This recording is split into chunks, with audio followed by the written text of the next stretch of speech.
Okay, so in this video I'm going to be repotting my Nepenthes lowii cross veitchii cross boschiana. And you can see this pot is a bit too small for this plant now. It's grown a lot lately. It's got a new picture on the way there. It's only got one picture on it right now, which is still very nice.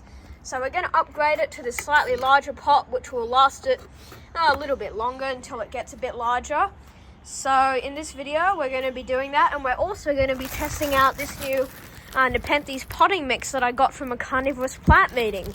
So let's repot it now. Okay, so I'm going to start by emptying out some of this potting mix. Actually, before I do that, I'll get the plant out of its pot.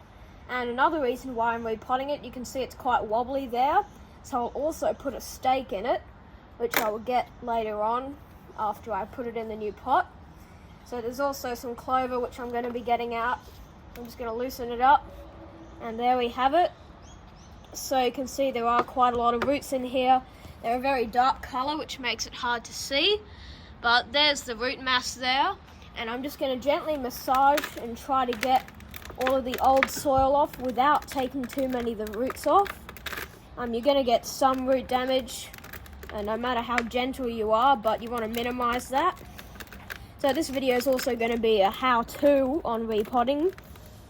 So when your plant's generally about, well, it's a bit hard to demonstrate now, but if it's about 4 times the width of the pot, you should repot it. Or if it's just getting too large or the growth is starting to slow down, because that might be a sign of root rot.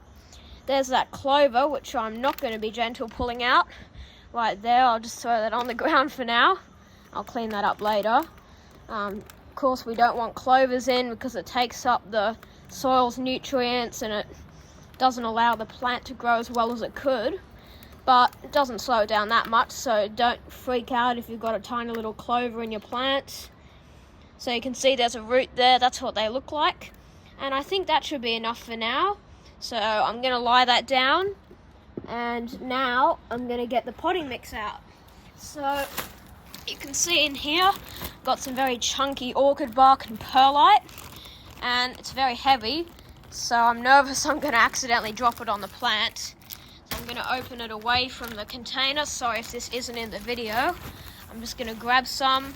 Actually, it'd be better if that pot was elsewhere. I'm going to move that around here so it's easier to access, and I'm just going to start emptying some of this potting mix in. I think that should be enough. As you can see, it is very chunky. So I'll get the plant right now, keep my potting mix open under the table, and don't want to damage that picture. And in we go. So that is actually a bit too much. So I'm going to take some of that chunky stuff out, leave it on the side. Still keep some in the bottom there so the roots don't stick out of the bottom of the pot. So I think that should be good. Soil is very chunky, as I've mentioned, so I'm not sure if it's going to keep the plant up that well, but we will see shortly. So I'm just going to be getting some soil out and putting it around this plant, pushing it down as I go. That is a crucial step to repotting. You have to push the plant down as you are putting in the soil around it.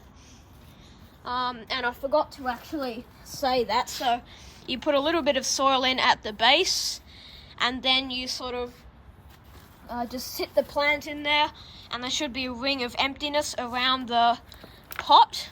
So you just fill that in with soil, and of course push it down as you go. Now I think that should be just about right for this plant right here, maybe even a bit too much soil.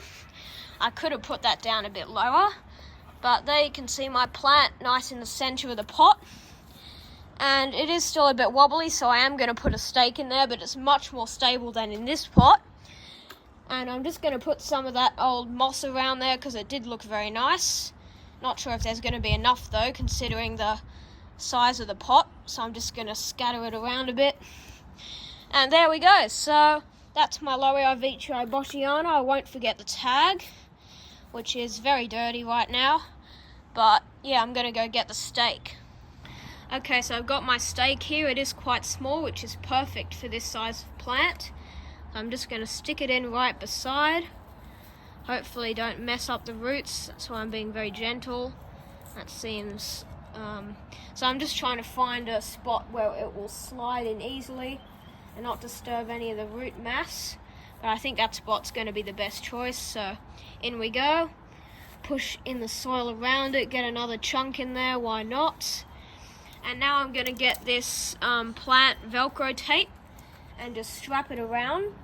So I've been using this tape a lot lately. You can buy it from Amazon. It's quite cheap. And it just goes around here. And the best part about it is it's very soft. So it won't damage your plant like a wired wire tie will. And there we go. So you can see this plant looks much nicer now. I'll put up a photo of it beside before and after. Probably should be this side because it's right to left. So you can see there the difference. And yeah, so that's basically going to be it for this video. Thanks for watching, and I'll see you in the next one.